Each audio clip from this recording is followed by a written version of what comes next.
Okay. Let's watch something beautiful. Let's see. These equal in, yeah. I think so. No. Why do I hear myself more? Am I right? That's why. Okay. Much better. Alrighty. Hey, everybody. I'm just kind of warming up here with some... There we go. That's good. Just getting the stream set up. We'll start off here a little early with some beautiful music. Let's go to my playlists. And Rachel Bell. Here we go.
So pretty.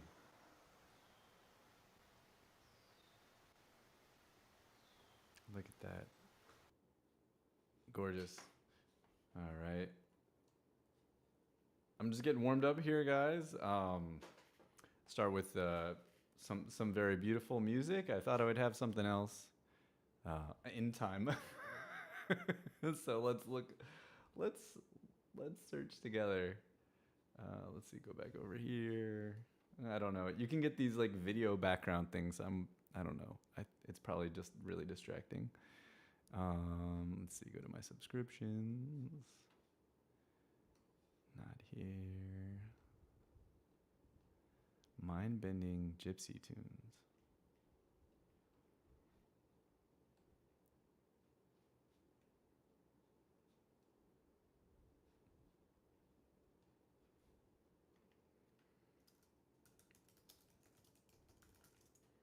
let's check out Peter Stan. Let's see what's the most recent Peter Stan accordion video. 4 years ago, 5 years ago. I can't believe it. There's not more recent stuff. Let's just see if I search Peter Stan and then upload date. Nope.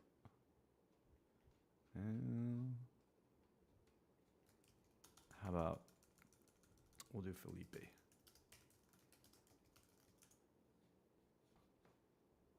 Here we go. Stuff from recent times. Oh yeah. Oh, this looks cool. Let's check this out.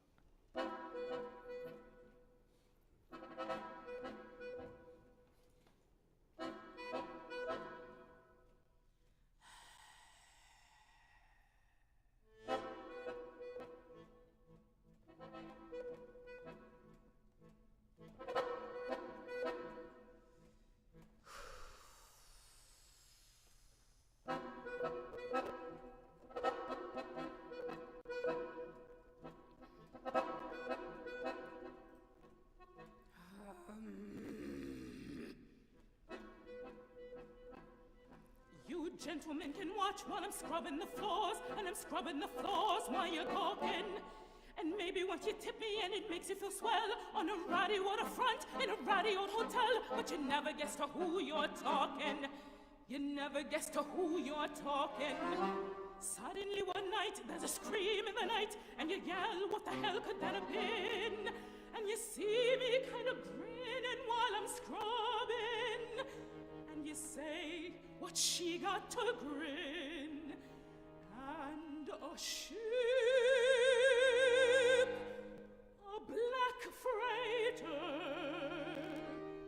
with a skull on its masthead, will be coming in.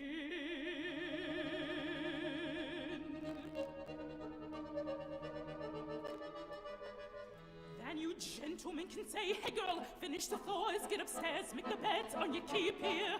You toss me your tips and look out at the ships, but I'm counting your heads while I'm making the bed, 'cause there's nobody gonna sleep here. Tonight, none of you will sleep here. Then that night, there's a bang in the night, and you yell, who's that kicking up a row? And you see me kind of staring out the window, and you say, what she got to stare at now? And the ship, the black freighter, turns around in the harbor, shooting guns from the bow.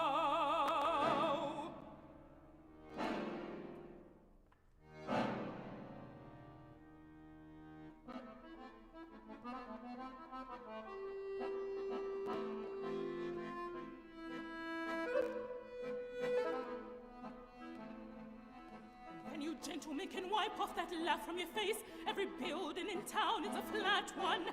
Your whole stinking place will be down to the ground. Only this cheap hotel standing up safe and sound. And you yell, why the hell spare that one?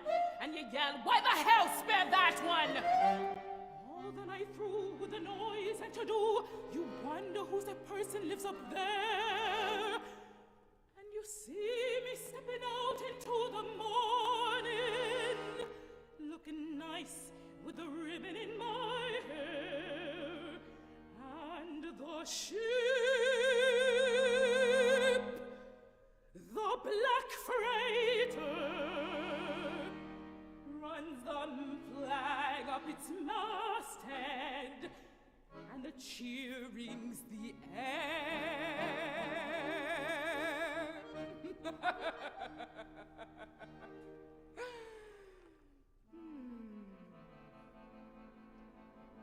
By noontime the dock is all swarming with men, coming off for that ghostly freighter.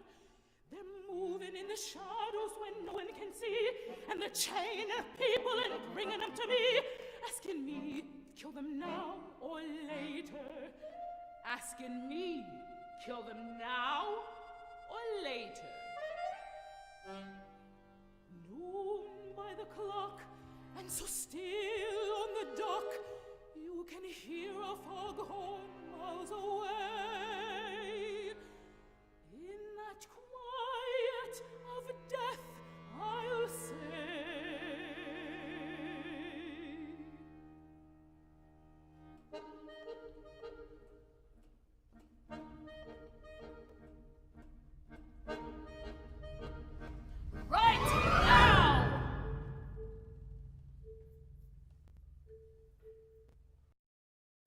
Okay, I'm gonna pause it there just to kind of get a little bit more variety because that's a 24-minute clip. But that's Felipe Hostins on the accordion and Crystal. I don't know Crystal's last name. Crystal E. Williams is the vocalist. Super cool. And Felipe was on the Friday night concert this past two Fridays ago. What was it? The 11th, I think, July 11th, at the American Accordionist Association festival outside Philadelphia, and he tore the house down. After Peter Stan tore the house down. I hope that we find some video. And in fact, I bet if I look on accordions worldwide, I can find video of that stuff. Maybe I should right now. But hey, if you're just joining us, welcome to the live stream. My name is Dallas Vietti, and I play the accordion. I teach the accordion. I love listening to the accordion and lots of other different music. And I try every week to do a live stream. It's almost always on Tuesdays with a few exceptions. The summer is a time, when we have travel and all kinds of stuff, vacations and all sorts of things. So I skipped last week because I was on an island in Connecticut, in a little lake in Connecticut with some family, and it was really lovely. And I got out in the lake swimming and on kayak and stuff, paddleboard every day. That was just so nice. This past weekend, I did something I'd never done before, which was, they call it bike packing, where you're camping, but you put all your stuff on a bicycle and you ride your bike to the campground or wherever you're going to camp, and then and camp there with all your stuff and then ride back. And I did that on Saturday. We rode there, and about a little bit over 30 miles, which is definitely the furthest I've ever ridden my bike.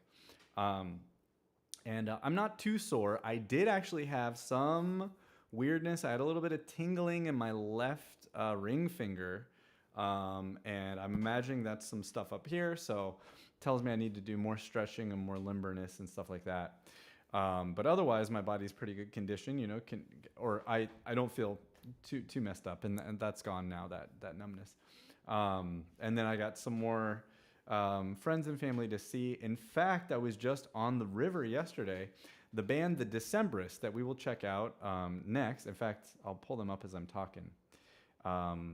There's a wonderful band called The Decemberists. This is a fantastic video, by the way. Love that.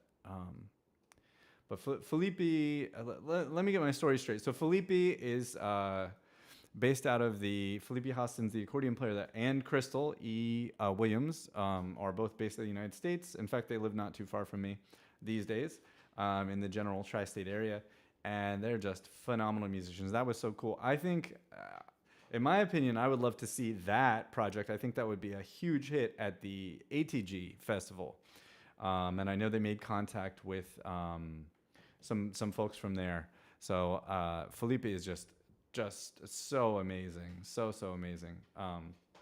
Accordion player. I think his specialty is Brazilian fajol, but he can do all the stuff. He's just a killer. Anyways, Jenny Conley is the accordion player from the Decemberists. Let's see, Mariner's Revenge. Let's see if we can find a live version of Jenny on the accordion. Let's see what this is. So I'm gonna see her tonight, but she was in town with the band. They're a fairly famous band, not as famous or not as huge as they were, 10 years ago or whatever, or even 20 years ago, but still very, very big. And look at that, she contributed to the knack. That's so cool. But she's just an amazing musician, plays all kinds of cool stuff. She's also a keyboard player.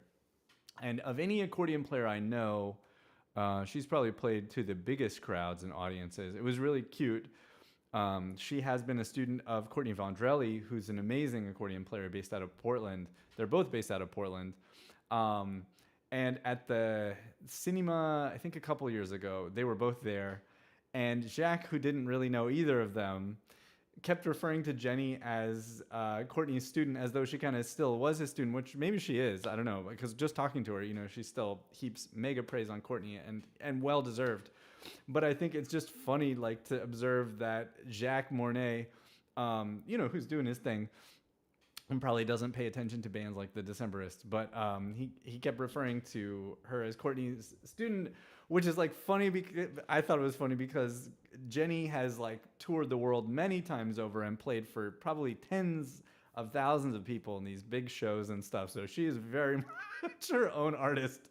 Just kind of a funny thing the way life is, but she does not care at all. She's super cool. Let's see if we can get there. She is way over on the right side. I want to see if I can find. This is one of their most famous songs featuring the accordion, and she happens to be in my town. I made friends with her. Well, I met her. Made friends with her in New Orleans, and then I got to see her. What was that? Last year? I think it was last year when I was in Portland, or maybe earlier this year. And Courtney and Yeti, another wonderful accordion player in Portland. We took a little hike together. Anyways, Jenny and a couple of other people and me all floated down the river yesterday, the Lehigh River, which was really fun. So I got to hang out with her. This song's 8 minutes, so we won't listen to all of it, but this is a great representation, not necessarily of Jenny's oeuvre, like her entire work, because she does tons of stuff, but this is maybe some of her most famous to the mainstream stuff, and it's a song that you might be familiar with. Hey Nomad Farmer, Happy Lurking, and hi Anne, and hi B Swords, and hi Bertie Wooster, and anybody else that's watching. We're just kind of warming up. We're gonna have the guest. I'll talk about that in a second, but I like using this time also to just listen to music. It's just good for me. I assume for everybody. Just let me know if you can hear this.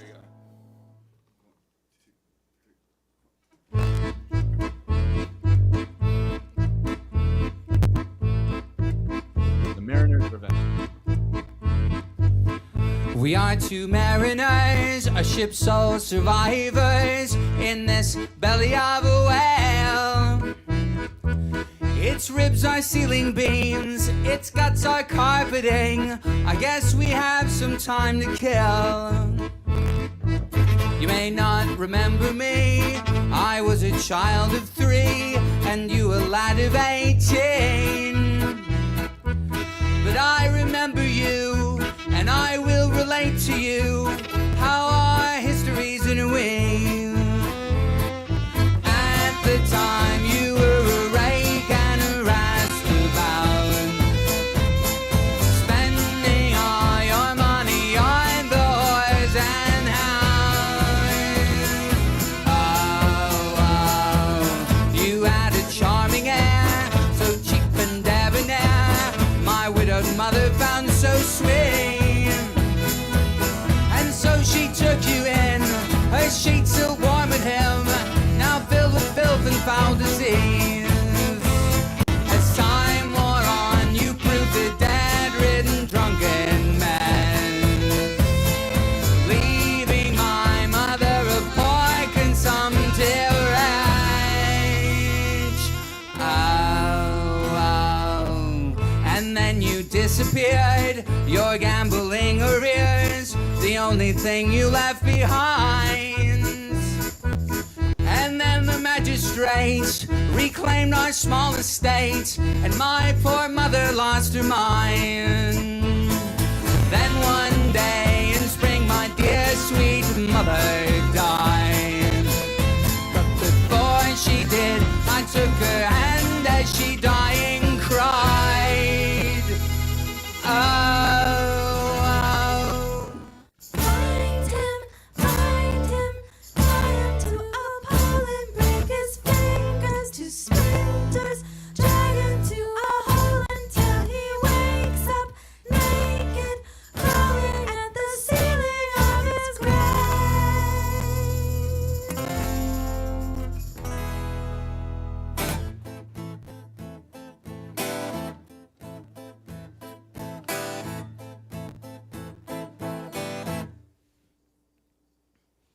It took me All right, and that's a good point to pause the song. Not that it doesn't deserve to be played, but just in terms of variety, and it features Jenny's left hand mostly, which is phenomenal. Not the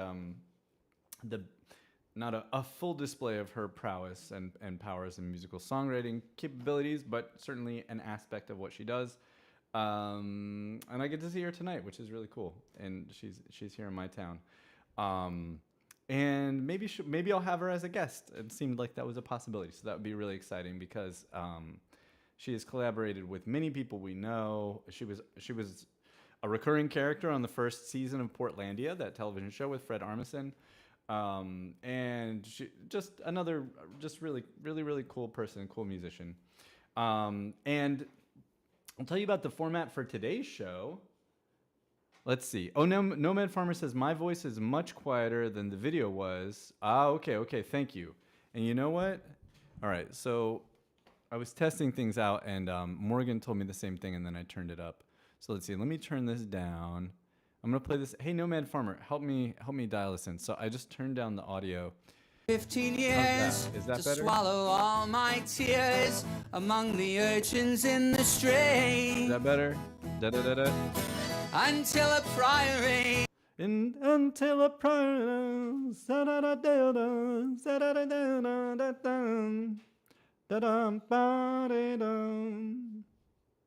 How about that? We'll see what they say. Thank you so much. It's better. Could go a hair further to quiet the video, I assume you're saying. Okay, coolio. Here we go. Shush video. Because I think if I make my audio louder, I think it'll start distorting. All right, lovely. This is great. Okay. Okay. So for today's show, I had on the schedule, there was a airplane flight I was on a few months ago where I just said, okay, I'm going to come up with all these ideas. I'm going to plan out basically, I think through into October at least, or through September. I had all this stuff planned and I stuck with it. And then my life started getting busier. And now I just have more opportunities. So I will not give a full introduction. I'll do that once I have them on stream. But in about 15 minutes, we'll have our guest on for today. And as I've said on prior streams, I want to try to get more guests. So I'm lining up things, and I have fortunate to have this rich life, meeting all these people who I think are really interesting and I get to learn from. And the subject of today's live stream is the Dalcroze method, and we'll see if I'm pronouncing that correctly. And our guest is Morgan Liu-Packard, and I'll speak more about that in, like I said, in about 15 minutes, but hang on. That'll be really fun. I missed last week's lesson, or not lesson, but live stream because I was on vacation. It's good to take a week off. And next week, I'll move the stream to Thursday because I'm flying back to Southern California for hopefully the last month of finishing up the house out there, to put some long-term tenants in there, in that desert house that my dad used to live in before he passed away, and hopefully that's it, right? That's now I'm a landlord, or then I will be a landlord. Anyways, and let's see what else is going on. I had a lovely weekend of Bastille Day gigs, as did Nomad Farmer. Nomad Farmer, I'm gonna put on your comment here because I can. And you said that you stumbled into some French accordion vibes in a restaurant dining room. That sounds great. I'm sure you did wonderful. And I'm not surprised that you feel like you wish you could have done better, because that's how we feel about ourselves, right? Whereas it's we love what we do, but there's always more and further to go. So that's very cool. I'm curious what you got thinking about for your next set of French accordion music. Nomad Farmer says they hired them on a Friday for a Monday gig. Oh, okay. In a genre they don't play. Yeah, that's tough. Well, bravo to you for taking the challenge and working. And I assume you got paid, and I'm sure you did great. I had 3 gigs on Bastille Day weekend, 2 on Saturday and 1 on Sunday, and it was all wonderful and fun. And I got to see musician friends that I've known for a while, play with some very wonderful musicians. And this French restaurant that I've played at now for these few events this year, on Christmas Eve, New Year's Day, and now the Bastille Day weekend, they treat the band like gold. They feed us whatever we want, and we have oysters and champagne and all this kind of stuff. We can order whatever we want on the menu. It's a really great gig, and then we play great music for them. So it all works out. It was really fun on the Saturday gig. They had a drag performer as Marie Antoinette with a big pink wig, of the period, and in the dress, and then she would sing the Marseillaise, which is the theme song, not the theme song, pardon me, the national anthem of France, pardon me, the theme song. Anyways, and then that performer was just there on Saturday. On Sunday, instead of that, they did a big tower of champagne glasses and the thing where they pour it off the top and it goes down all of them, and that was really fun. And hand them out to everybody. So really, really fun. And I did a second gig in Midtown in Hell's Kitchen at a different French restaurant, which was also lovely. They didn't have any gimmicks like that, but it was a delightful gig as well. And I'm excited. I don't have anything for August because I'll be out in the desert. Maybe I'll pick something up. But in September, I have some cool stuff coming. The first week of September, I will be in Grand Rapids, Michigan, and I will have more details about that in case you're in the area. But I'll be up in Grand Rapids I think I have like 4 or 5 gigs in a row, mostly with Stephen Plummer's band, Third Coast Swing, a couple other things. And I'll also be doing a workshop with a wonderful accordionist and accordion educator up there named Michael Schaefer, who has studied with Patricia Bartel and knows Frederick Deschamps' ideas and techniques and Patricia Bartel's ideas. And he's also studied with Jack and Natalie, and he does his own thing, and he's wonderful. And so the two of us are going to co-lead a workshop that I think is going to be a couple hours long in the kind of morning. And that'll be really fun. So if you're an accordion player in the area and you want to study with us directly, it'll be a wonderful, engaging, really cool co-led workshop on Saturday, and I'll have the dates for you for that. I'm looking forward to that.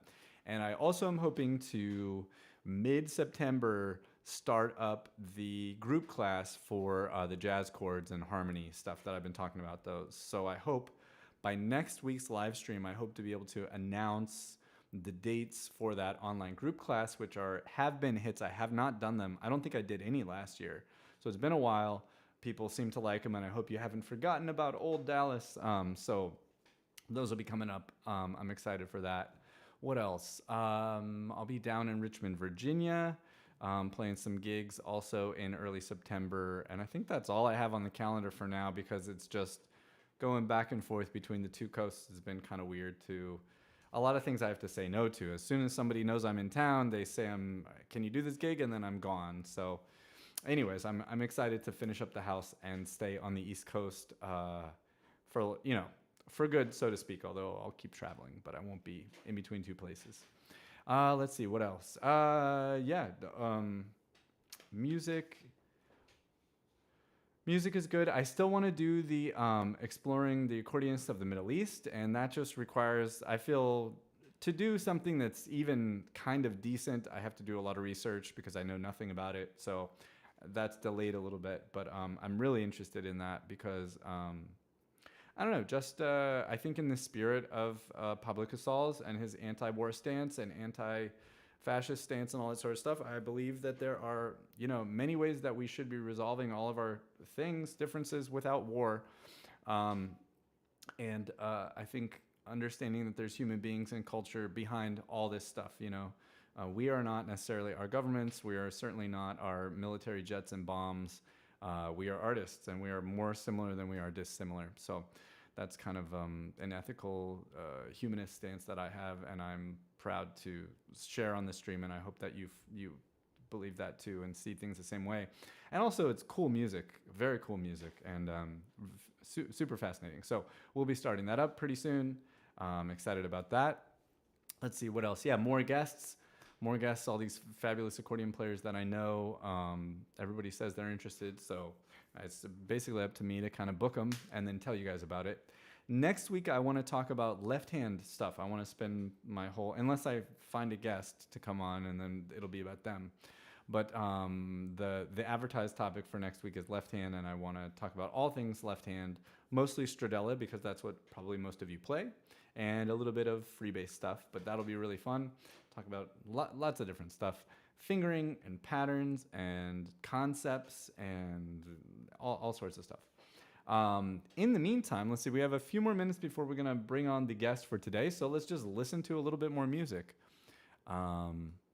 Let's see, stuff that was posted recently. I just added a song to the playlist here. I opened up, by the way, with this gorgeous song just uploaded yesterday by Rachel Bell and Susan Kevra. Let's see what this is all about. Seems super super fun. I think this is merengue, I believe. Although it might be vallenato. I'm not sure. I'm not sure what this is. You guys tell me.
All right. Super cool. I hope you guys enjoy that. Merengue. Merengue típica. That's what I thought too, B-Swords. Merengue. And that's the channel of La Doncella. Donacella. Let's see here. There she is.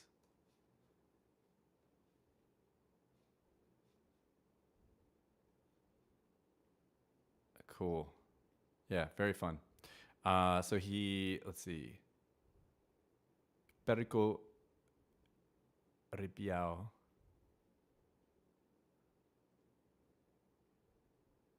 Cool. Okay. Well,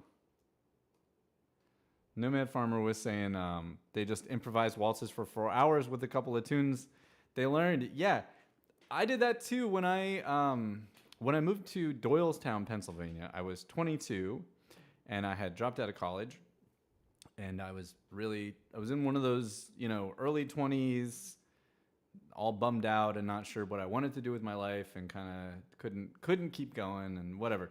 And it was, the best thing to get out of the nest, so to speak, and go out on my own. And I brought the accordion with me, and I didn't really want to touch the piano.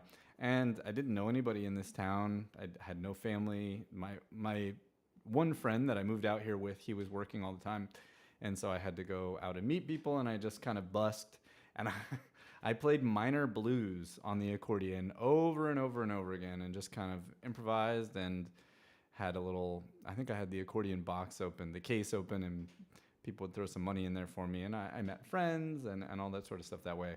So I can relate to that. And it worked. It worked. It absolutely worked. And that's the cool thing, is we just, wherever we are is beautiful. We're expressing ourselves and our soul, and we're going to get better. I'm sure we all have our eyes set so far out, so far out. But I'm happy to hear it. Let me go ahead and check in with our guest and see if now is good. Let's see here. Let me text them real quick. Do-do-do.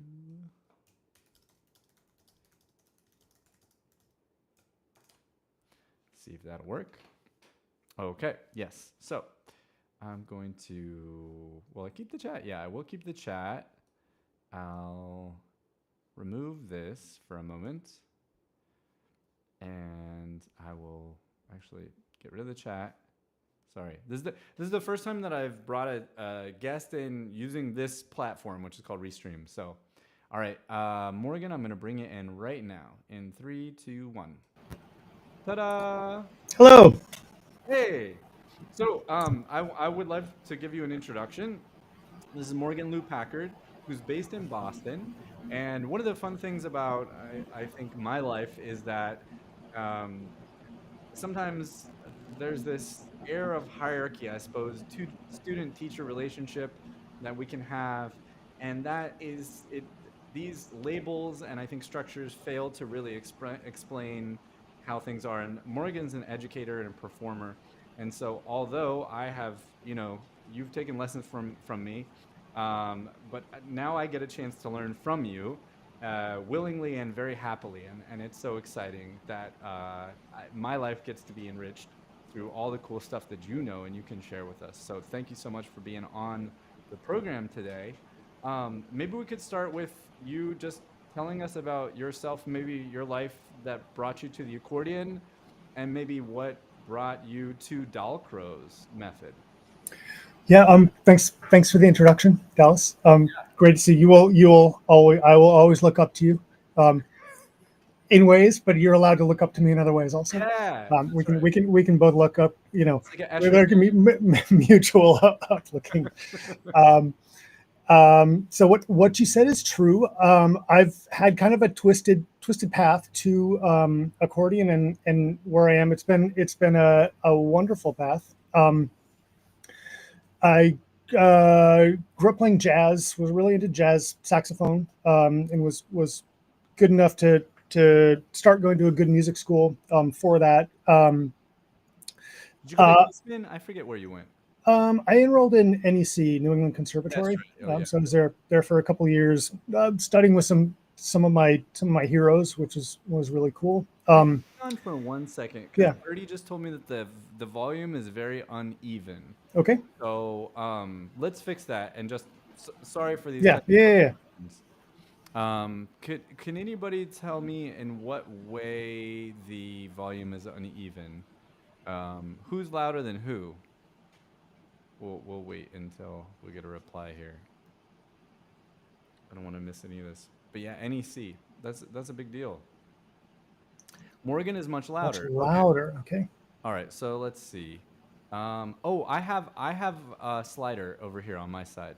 Okay. Morgan, I'll just turn myself up a little bit because I think that's gonna be better. So here I am louder. Okay, so I've spoken. Now I'm louder. I'm going to talk. This is me speaking in a normal voice. Okay. I'd be happy to whisper if that is helpful.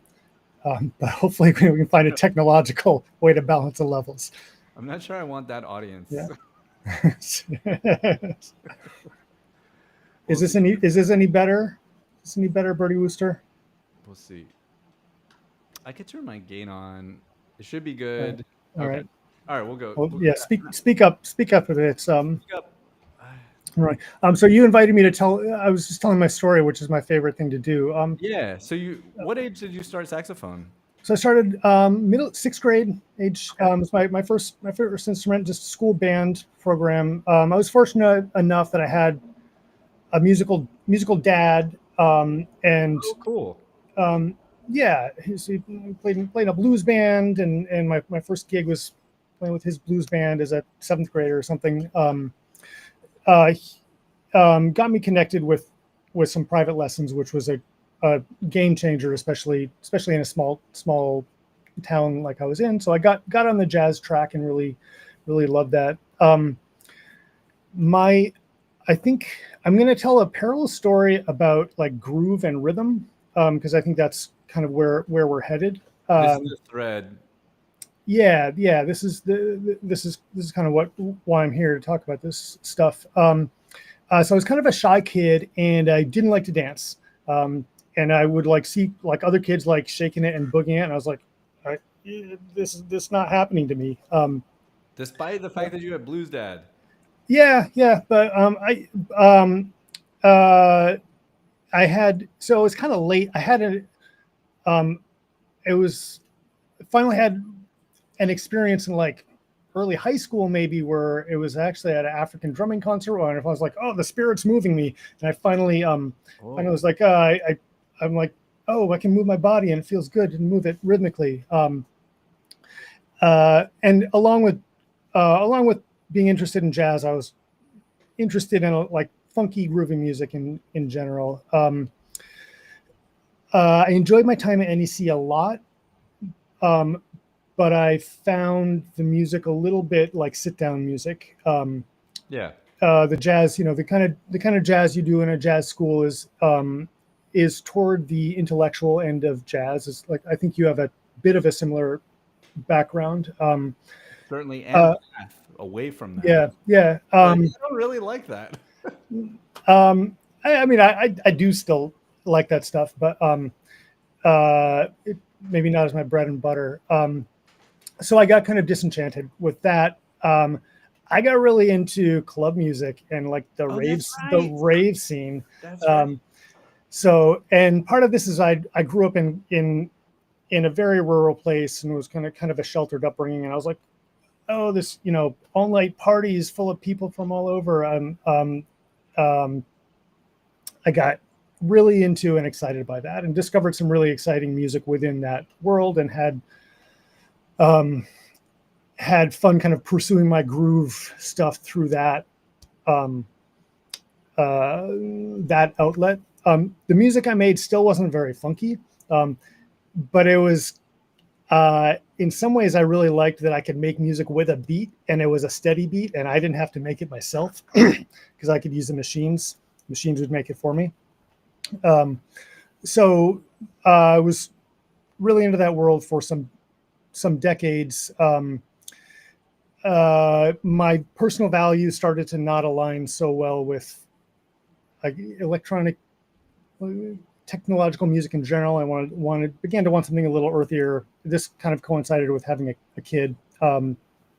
So 10 years ago, I left the electronic music world and got back into acoustic, physical instrumental music, and have been diving headfirst into that since.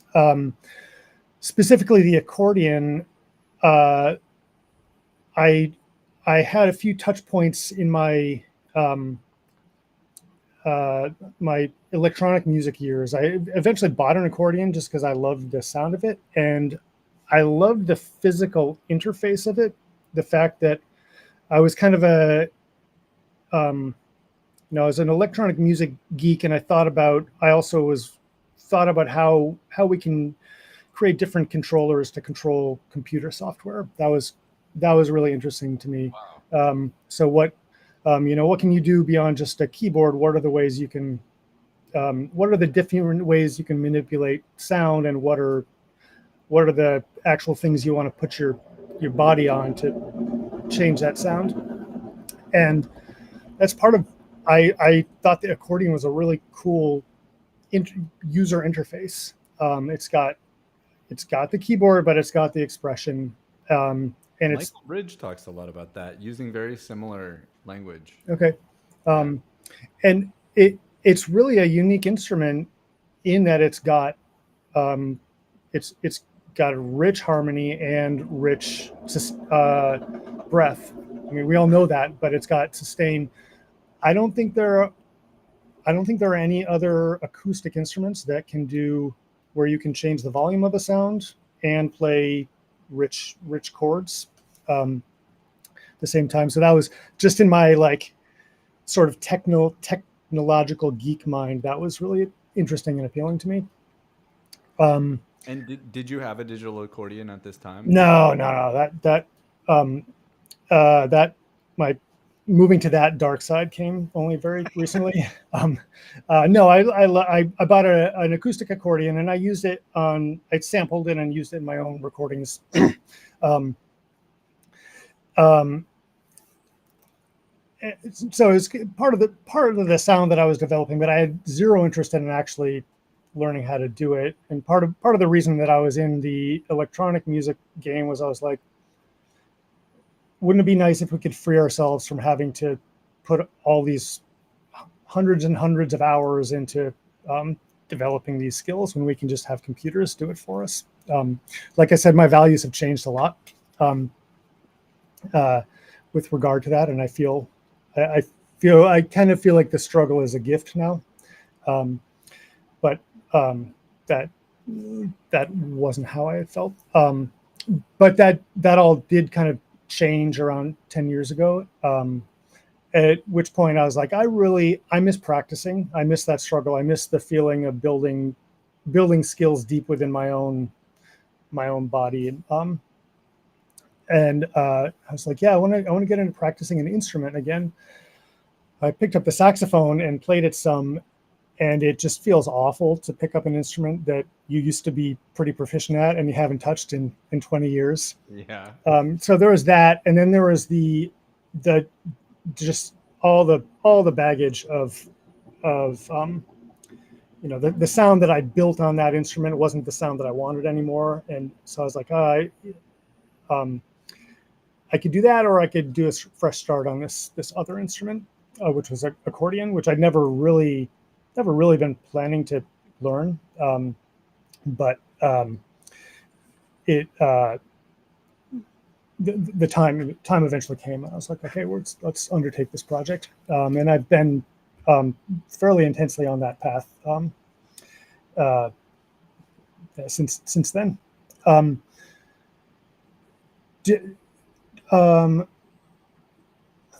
We're going to talk about groove sometime. Yeah, well, you foreshadowed that. Okay, I did, right? Dancing and yeah. Yeah. So, rhythm has always been the hardest thing for me. Even when I was in jazz school, I did private lessons with a drummer. I was like, yeah, I'm going to do it was Bob Moses, who's a pretty interesting guy. Yeah. Not to be confused with Robert Moses, the famous New York City. Yeah. Right, yeah. Very, very different people. I've only met one of them, but I can imagine they're very different. So I identified that rhythm is an important thing and a challenge for me for a long time. and it has continued to be after picking instruments up again. It's always a thing where I'm like, oh, where's the beat? What happened? Where's the pocket? I don't want to sell myself too short. I can play groovy stuff, and I'm not arrhythmic, but it's always been a thing in my toolbox where I'm like, how can I make this stronger? And I got in the habit of asking almost every musician that I meet who I admire, how'd you develop your time? How can I develop my time? How can I get better at this? I've asked that question enough times that I've begun to recognize some kind of stock answers. So play with a metronome. People say that. I'm like, oh, okay, fine. I've done that. I do that. And then what? And people say, well, yeah, okay, you have to feel it in your body. Okay, cool. How do I do that? What does that mean? Right. And people be like, well, I don't know. I just do. So there's a lot of, and I've come to recognize rhythm as something that it's not as easy to teach, and it's not easy to talk about. And so if you compare rhythm and groove to harmony, it's really easy to write a book about harmony. Yeah. And it's really easy to design a college course about harmony. And it tends to get foregrounded, I think, and people understand how to teach it. People, in my experience, don't understand how to teach rhythm as well, and even the people with good rhythm aren't necessarily good at explaining how to get it. But one little theme that came up numerous times is people are like, Morgan, you should check out this Dalcroze stuff. If you want to learn how to get rhythm in your body, this is how I did it. And this is oh, okay. So it was like a handful of different people who I respected in one way or another, saying this technique really helped them, and that's why I decided to check it out. Cool. And then, so for how long have you been following it or whatever and exploring it? I'm around 2 years in, I think. My first time dropping in. There's a community of people, Dalcroze practitioners and teachers in Boston, so I dropped in at one of the classes in a local music school that they do. Oh, cool. And liked it. There's a lot that I like about it. The fact it has a extreme emphasis on experiencing and understanding music through physicality, through large body movement, and that we can't see your arms because they're out of the frame. Yeah, large body movement. Here, I'm gonna switch this, which is gonna bring more of your body into the frame, I think. There we go. Okay. Yeah. So yeah, I've been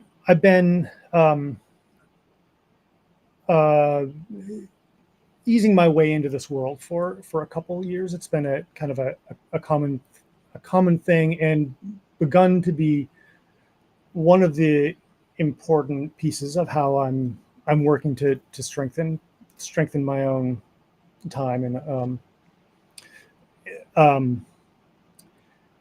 and possibly strengthen some other things. Okay, musical things. Yeah. Cool.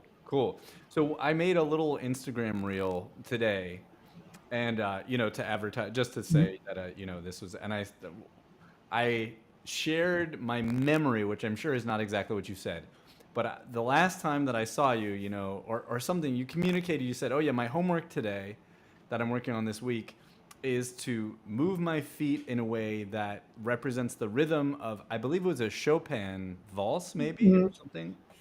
It might have been Brahms. Brahms? Yes, a Yeah. piano piece, right?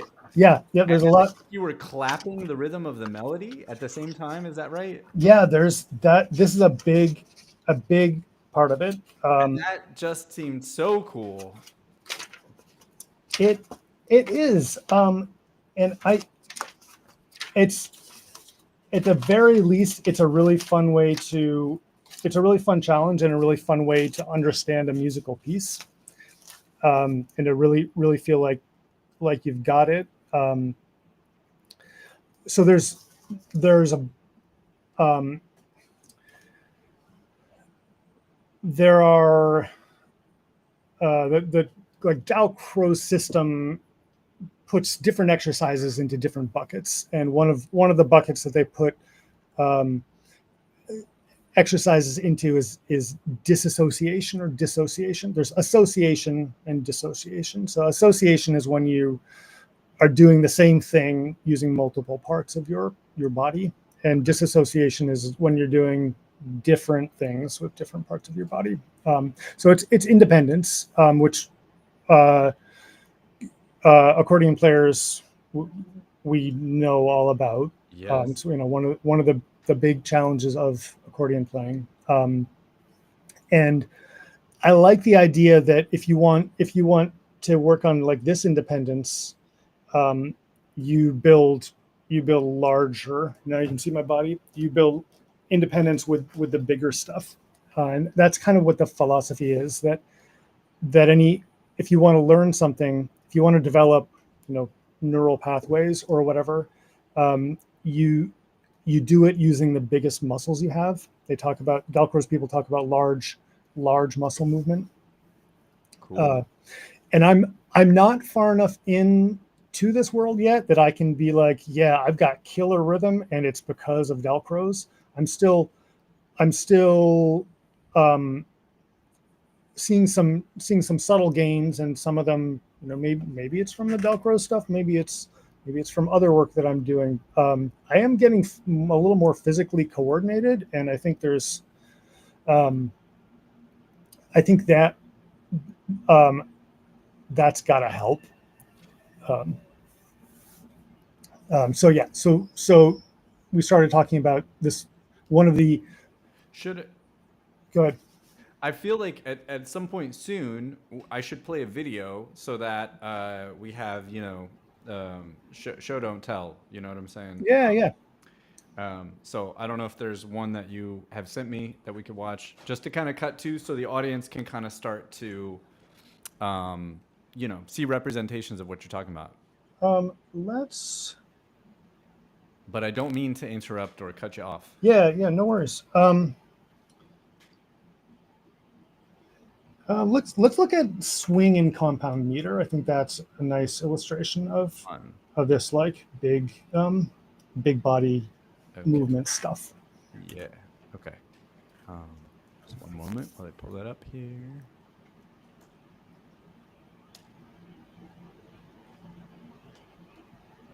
How's that? And I'm going to add another one. Give me 1 second. There we are again, but I will add one.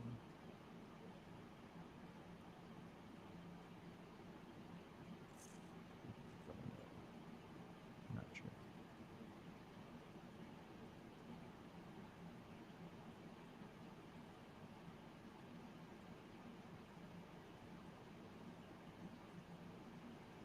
We got it. We tested it. We tested this before. I know it's going to work. We got it working. Got it work.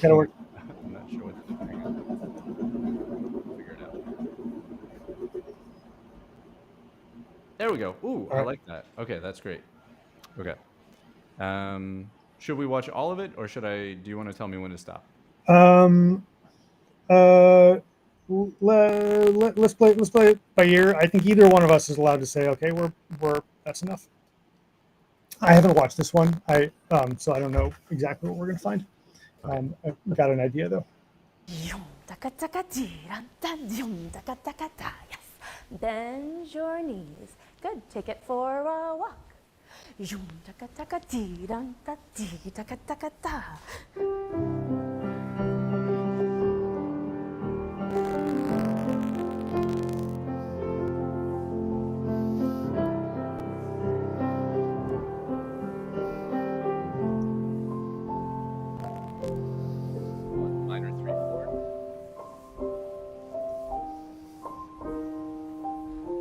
adjust as you need to. If my music is smaller, you can adjust.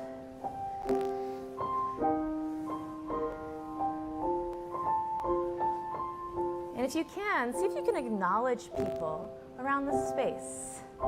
Try to look for 3 people you haven't met before.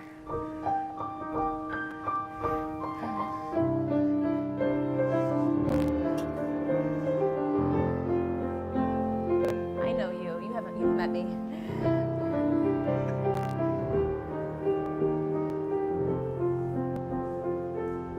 Good. And now, as you move, look around the space. See if you can notice 3 different shapes. Oh, cool.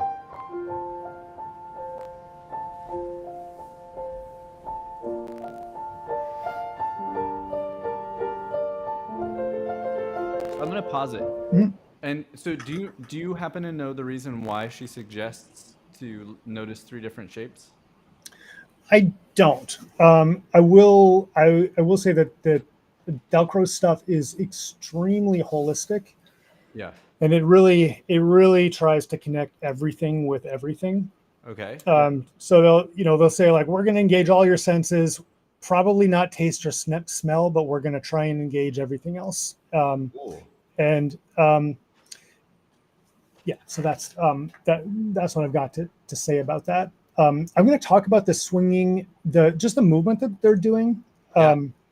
So they, a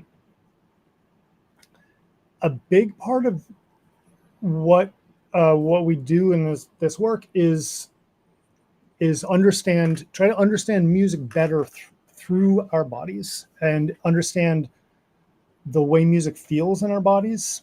And one of the concepts that we come back to again and again is the difference between simple meter and compound meter. So that's something that's based in 2, so 2 or 4, and something that's 3. And compound meter is 3. Yeah, they call it compound meter. And anything, anything, even a complex meter, and this in my experience with music, even like Balkan music, it's everything is built out of 2s and 3s rhythmically. If it's in 5, it's going to be 3 and 2 or 2 and 3, etc. Do you want to, just for everybody listening, do you want to just sing a demonstration of that? Like if it's sure. 5? Yeah. Yeah, I'll do 7 because that's easier. But so a 7 might be dun dun duck bum bum buck bum bum buck bum bum buck. Or it might. You spoke numbers to that. 1 2 3 4 5 6 7 1 2 3 4 5 6 7 1 2 3 4 5 6 7 1 2 3 4 5 6 7. So that would be it. Or 1 2 1 2 1 2 3. Would that be? There we go. Yeah, sure. 1 2 1 2 1 2 1 2 1 2 1 2 3. So we've got those 2 groups of 2 and then a group of 3. And the Dalcroze folks that I've worked with will take a rhythm like that and they'll be like, let's really dig into how does that rhythm feel in our bodies? What does that do to us? Like 7? Yeah. Oh, cool. So first, I'm going to back up a little bit. So they'll talk about that as, okay, it's got 2 groups of simple meter, and then it's got the compound meter, and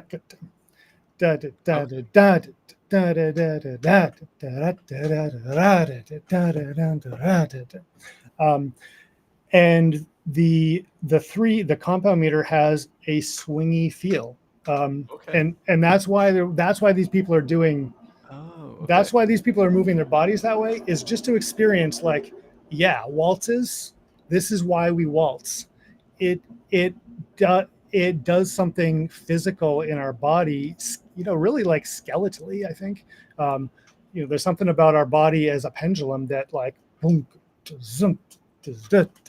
that the 3 makes us want to do that. Whereas a simple meter, a 2 or a 4, is a more, it's a little more marchy. It's more up and down. More up and down, yeah.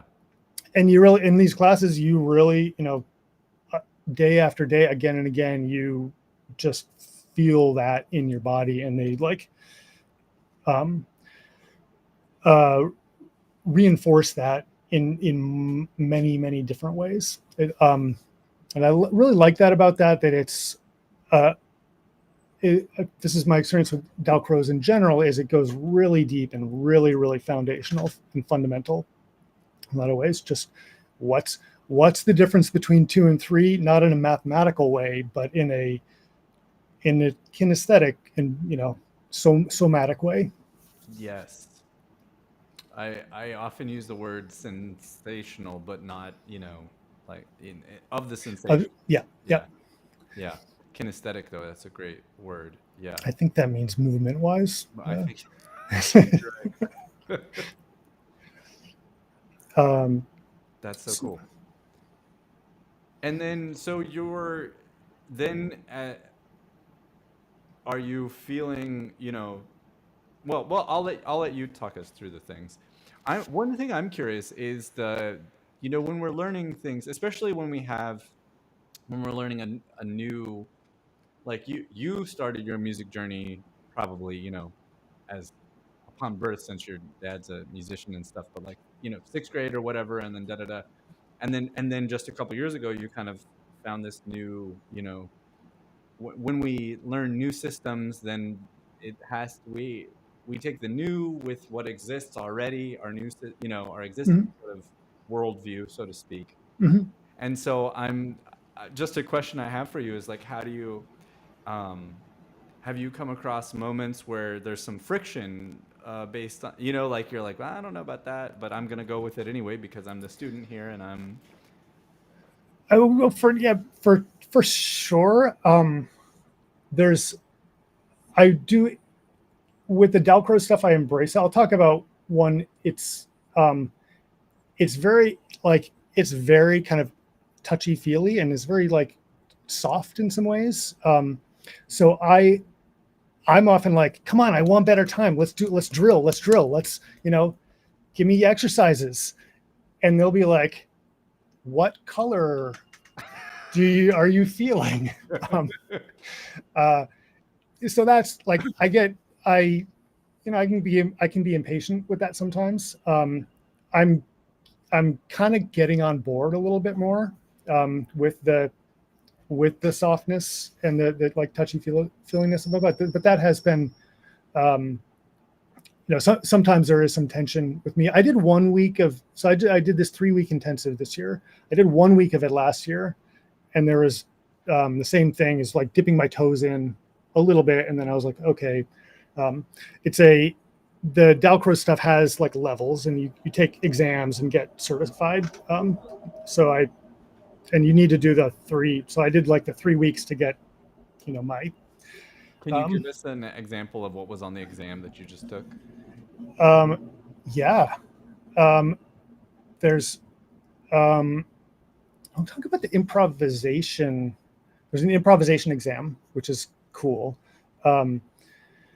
Actually, there's an improvisation aspect of the solfege exam. We're jumping tracks a little bit, but that's cool. I'm going to bring us both back in full okay. For a second. Yeah, I will say, so I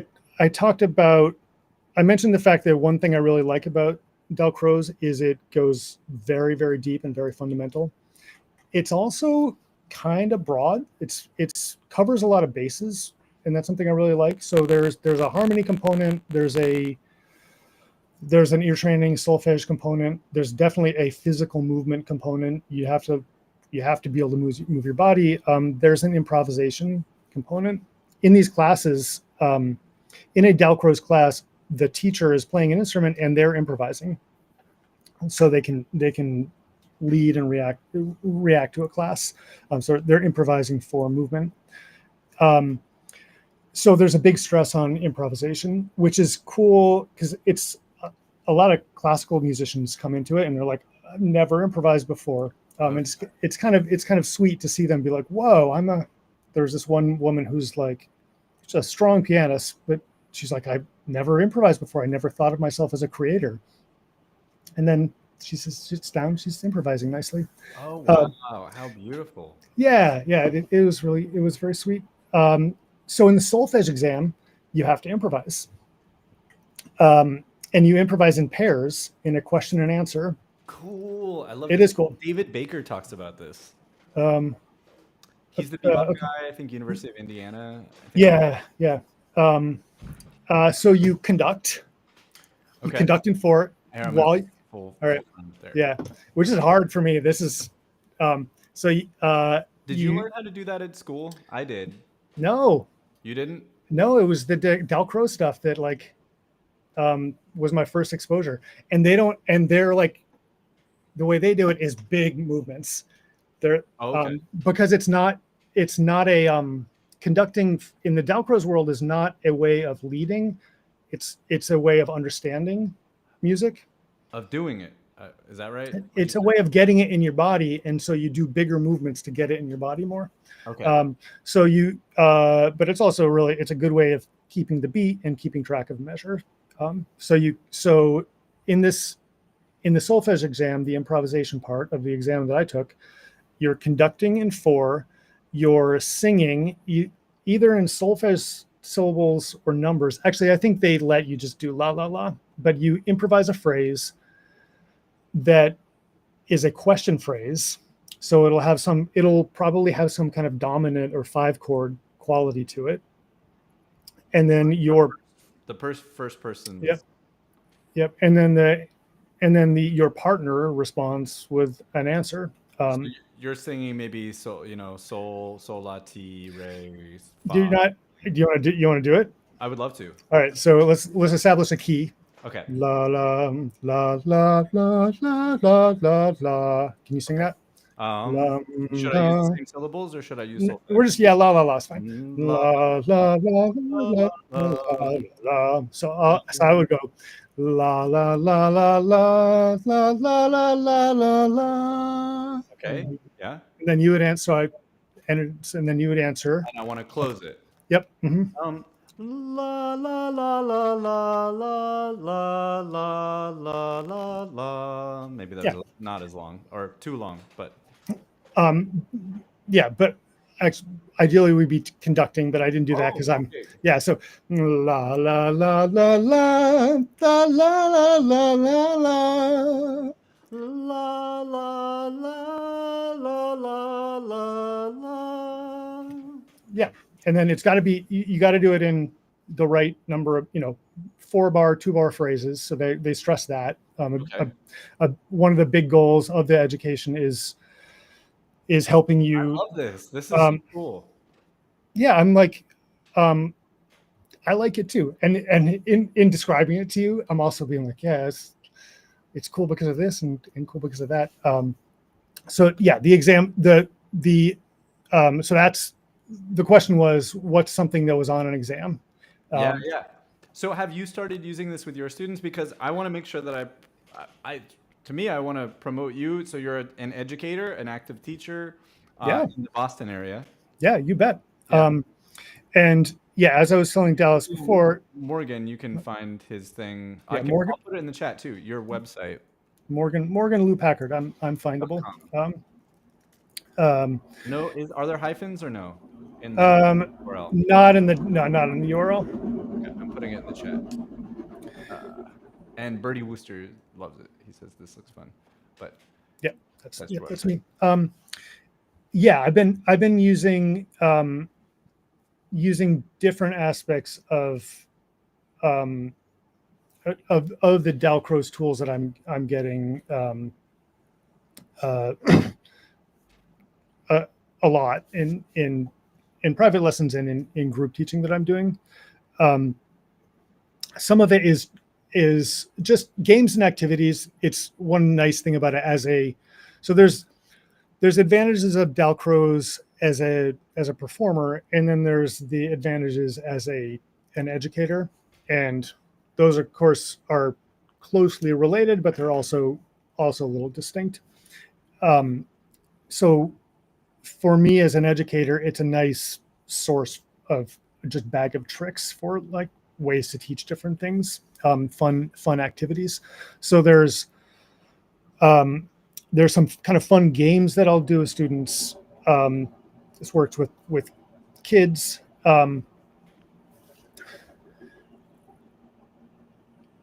there, I like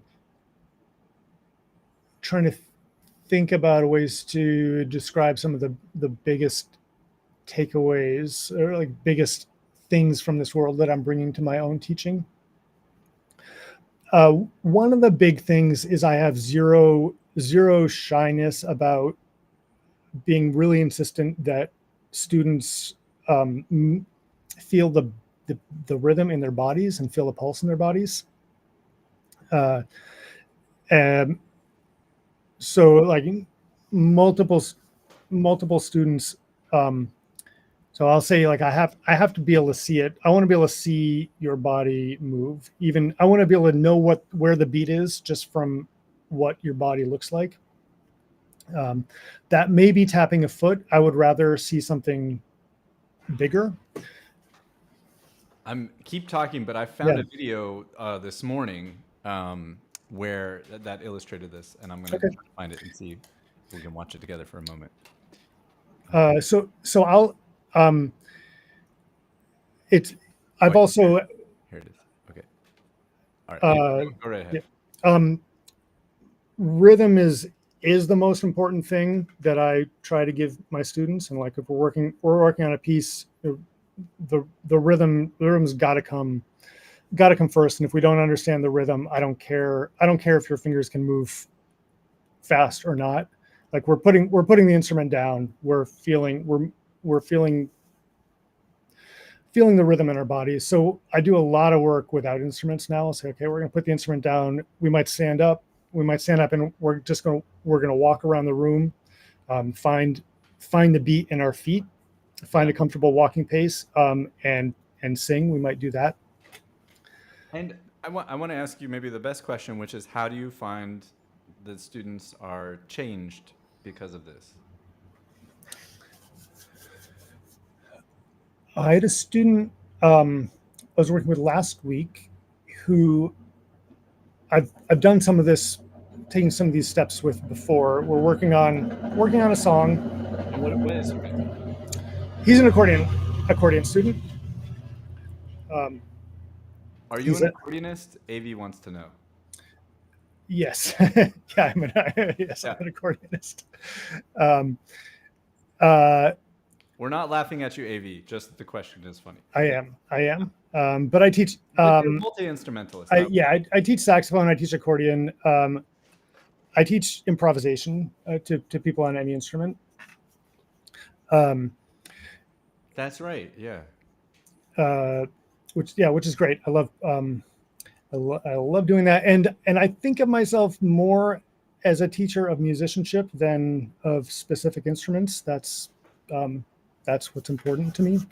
So anyway, working with the kid was just having a lot of trouble getting the rhythm.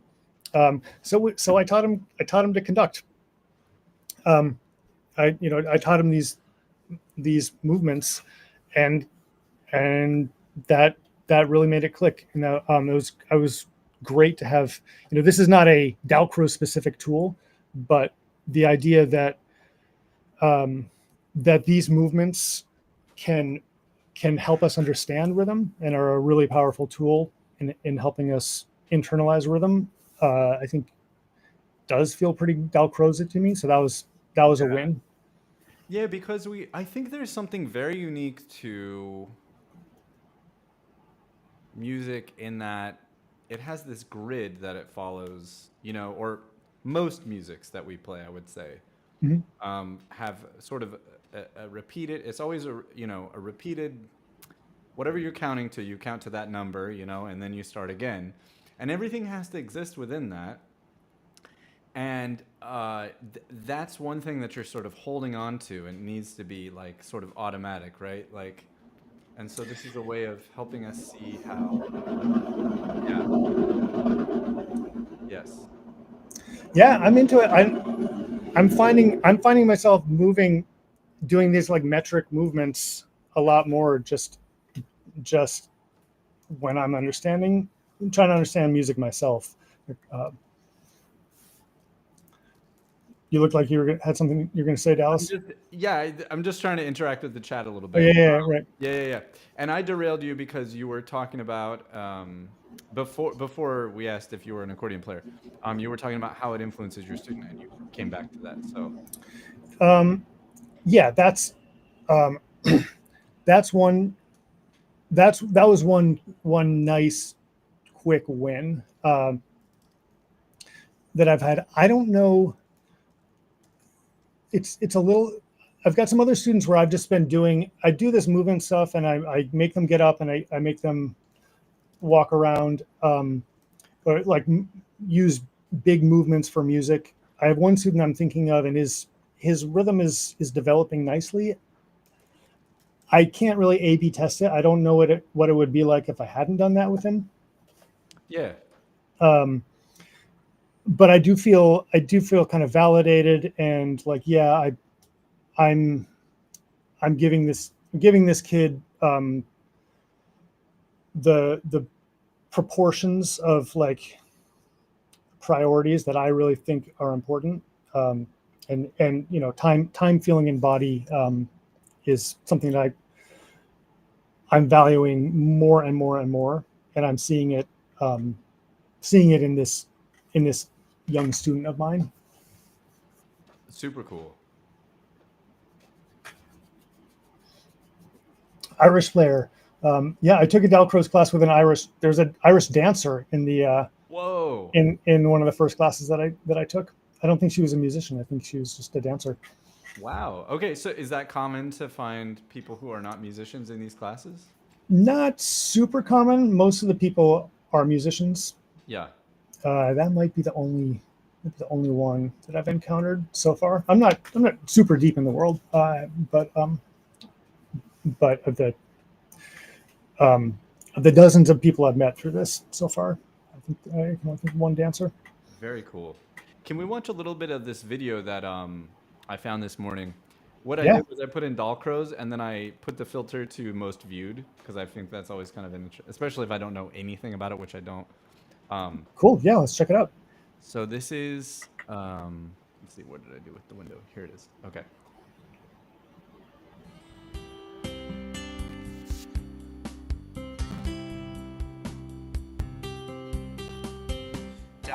I said this one. I don't love this one. I'll say. I've watched this one. I'm like, let's watch for a little bit. Maybe I'll change my mind. And what yeah, okay. Attempt to improve students' musical capabilities by increasing their awareness of rhythm. I've asked 3 of my students to help me demonstrate a couple of these exercises. Listen. As the music plays, show the beat.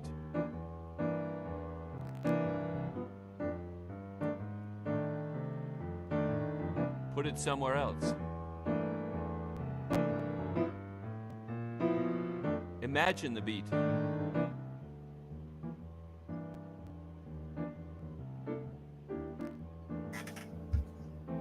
And I'll pause it.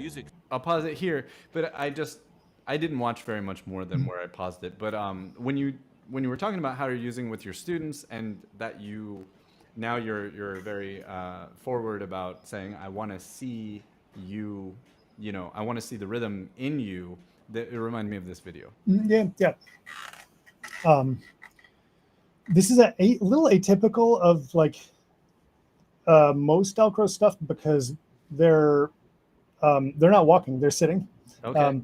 And it's a very like sort of orthodox Dalcroze. You're in bare feet. You're in a class. Oh, you're barefoot. You're in bare feet, wearing loose flowing clothing. Oh wow. Okay. Cool. I love it. On a wood floor in a class with at least 8 people. Oh, at least 8. Okay. Yeah, it's there's a big social, emphasis on social interaction with this stuff also. Cool. But let's watch a little bit more, and then maybe we can watch another video. Let's watch a different one. Yeah. Let's watch one that you sent me.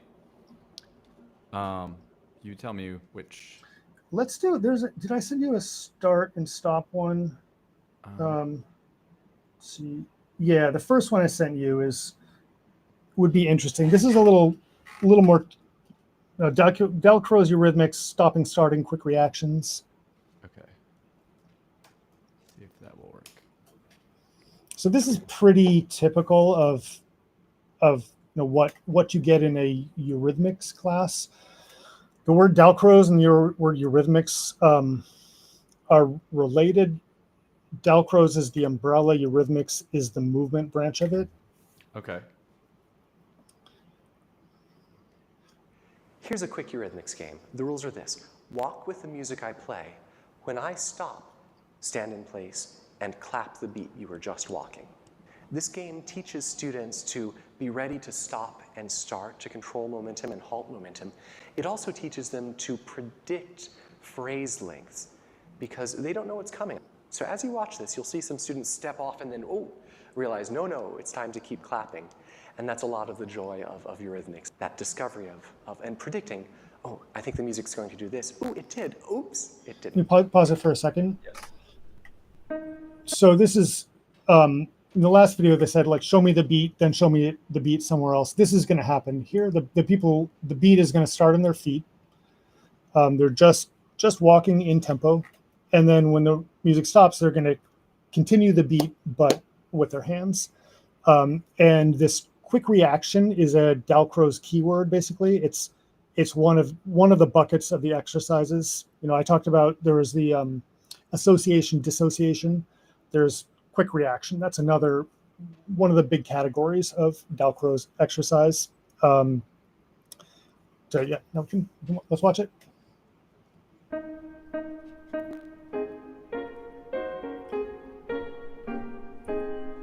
And they're stepping on the beat. Yep. Just quarter notes.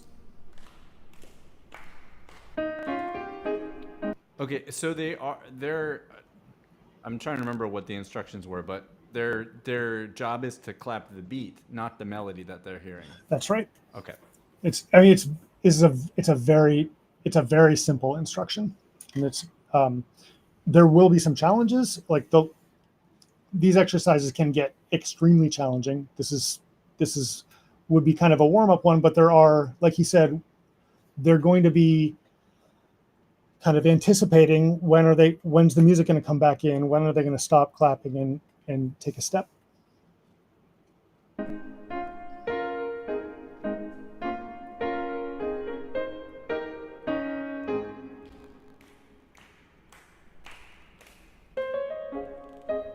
Pretty predictable so far. Now, I hear a pickup to the Yep, melody. yeah. If I was there, should I is part of the game trying to anticipate when that pickup is going to happen? Probably not. There are cues. So we're taught to give cues on the beat before a thing happens. So in a quick reaction, this is like the instruction I've been given. In a quick reaction exercise, this is a quick reaction exercise, you'll be switching between two activities. The one activity here is stepping the beat. The other activity is clapping the beat. The cue for the change happens one beat before the change needs to happen. So there's a pickup, that's a cue to start walking. He may be cueing the stop. If we listen, there may be a thing that hasn't announced, but there may be a musical thing that he's using to announce, I'm about to stop, or it might just be a cadence. I'm not sure.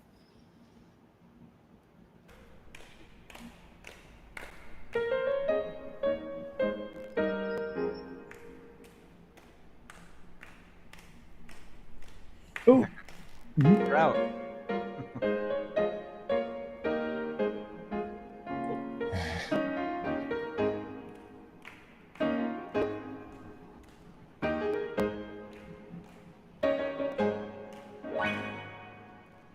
Fun. yeah, that's a little taste. Can we watch another video just while we're talking about the kind of different categories of activities? Certainly. Let's watch the dupe canon. So another one of the categories of Eurythmics exercises is the canon. Oh, okay. And I'm not sure what a like real music theory definition of a canon is, but in the Dalcroze world, what happens is it's an echoing game. So you may hear something and then echo it back. That's a symbol. That's called a, I forgot what that's called, but there's a fair amount of that. Then there's a level above that where you're going to hear an echo back, but while you're echoing, you're also listening to the next thing that you're going to have to echo. And you might be doing this all with your feet.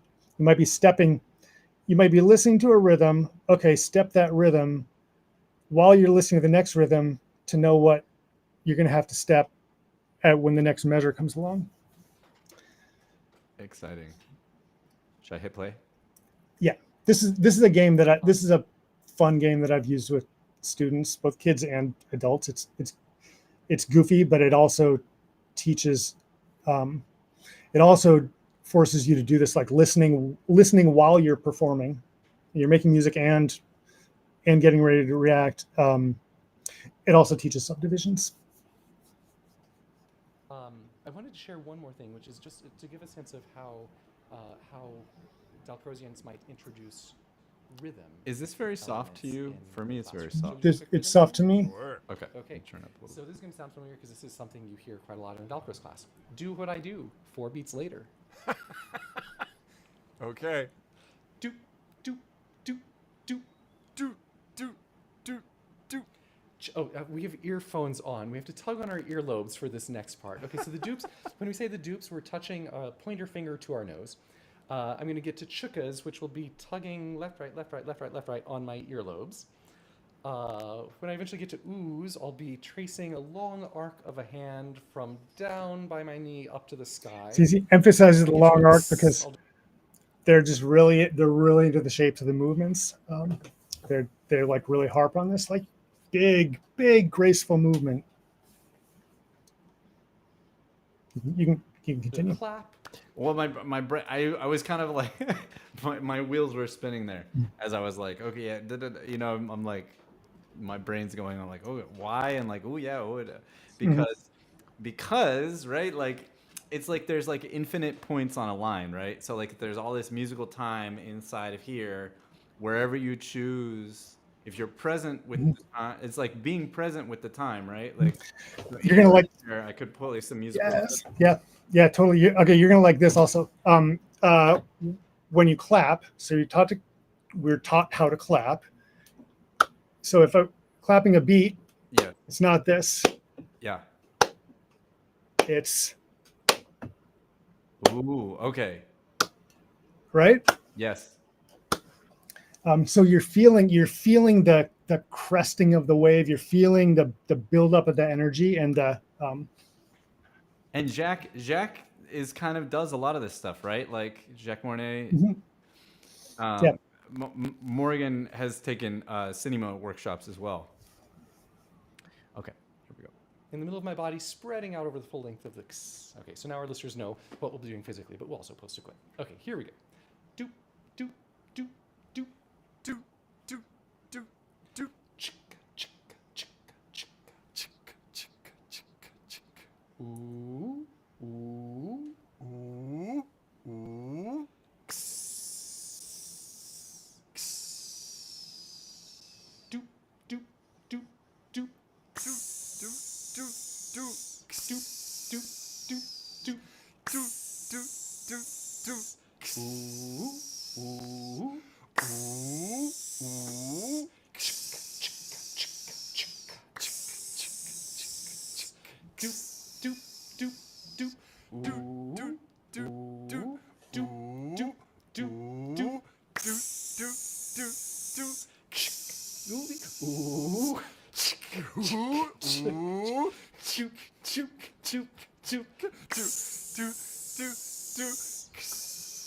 So I think I don't know if you get the idea. Yeah.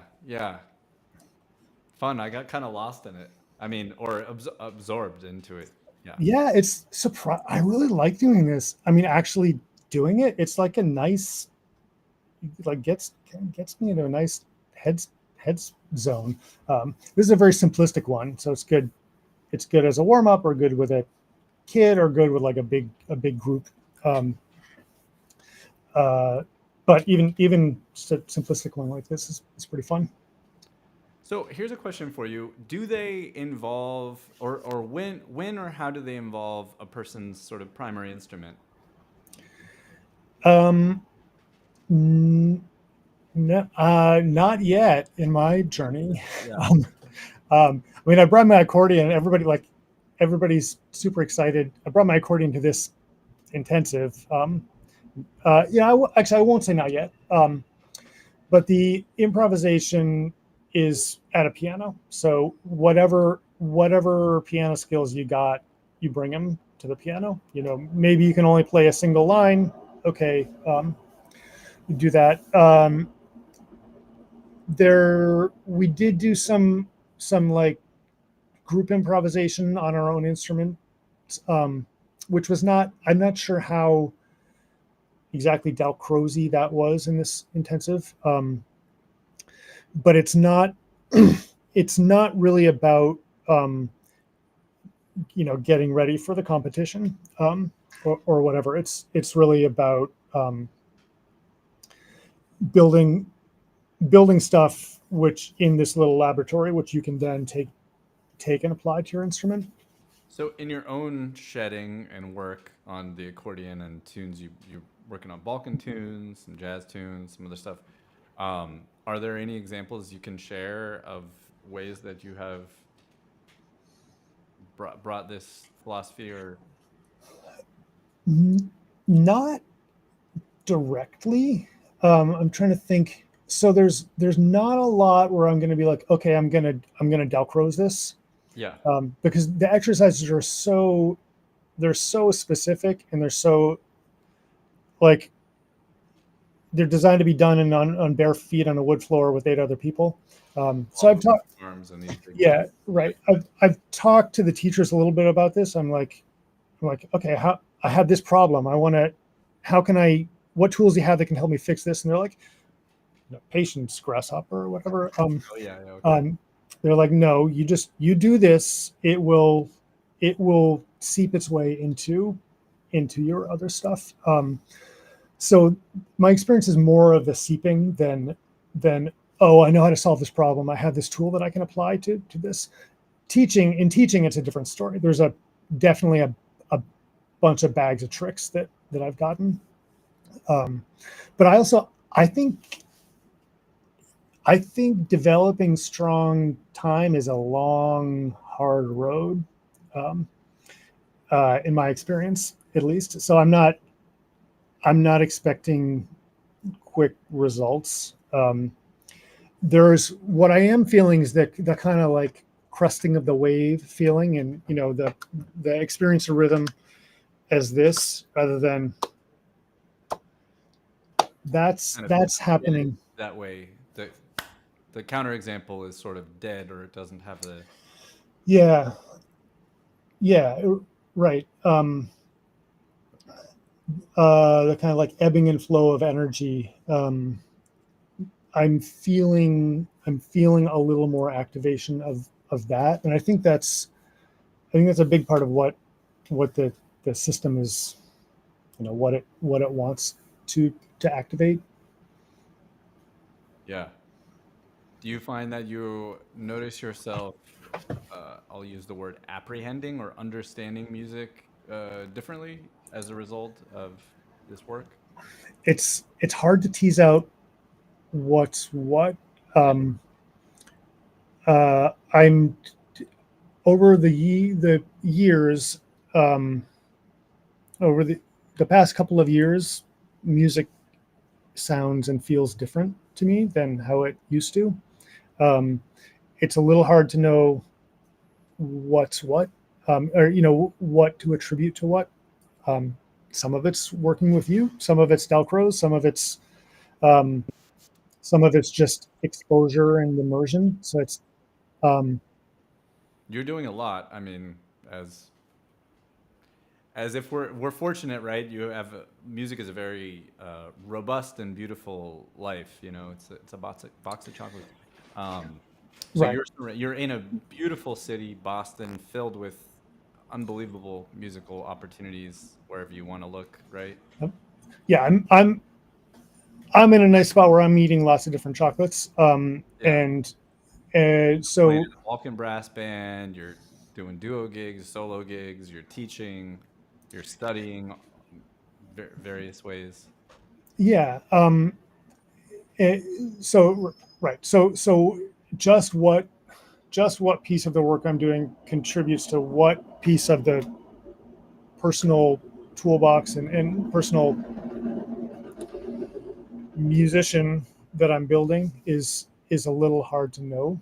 Um, but the Dalcroze stuff, it looks likely I'm going to stick with it and keep moving forward with it because it does feel like it's giving me nutrients.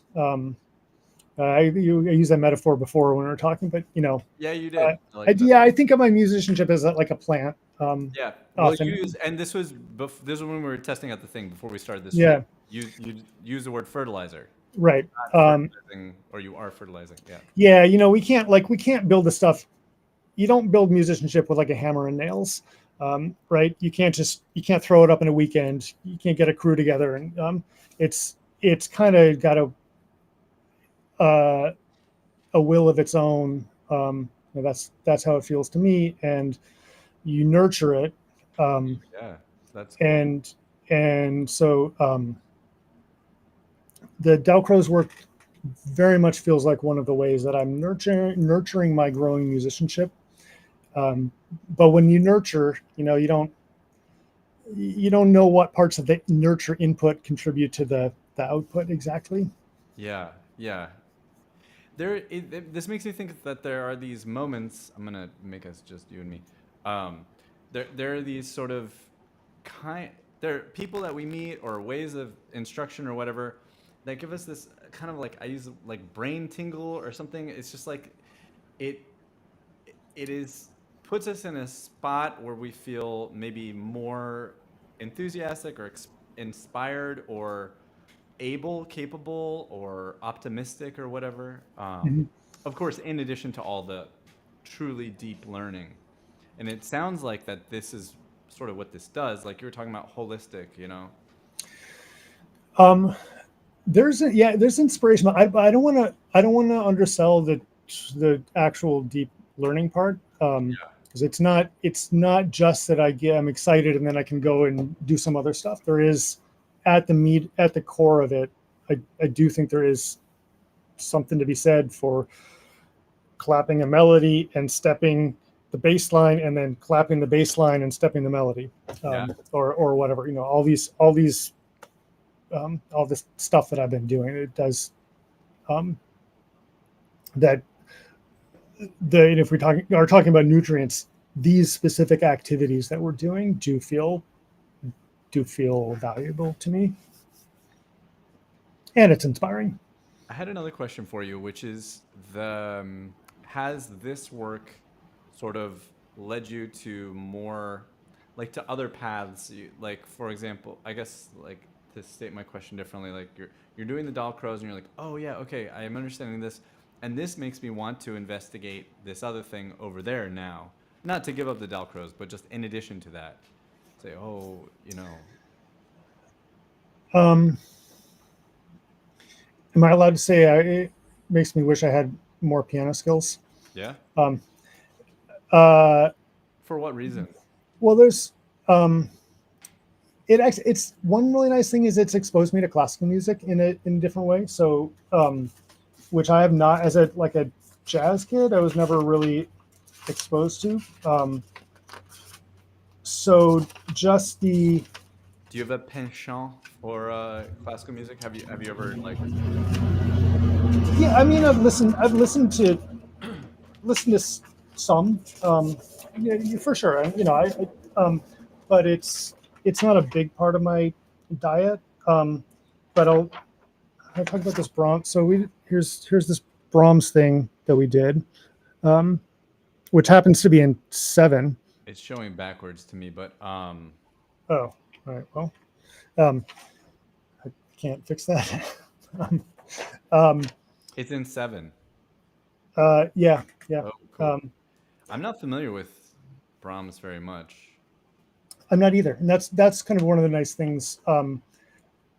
so the in this repertoire, in this the classical repertoire, just the fact of bass lines being written out explicitly is nice, and hearing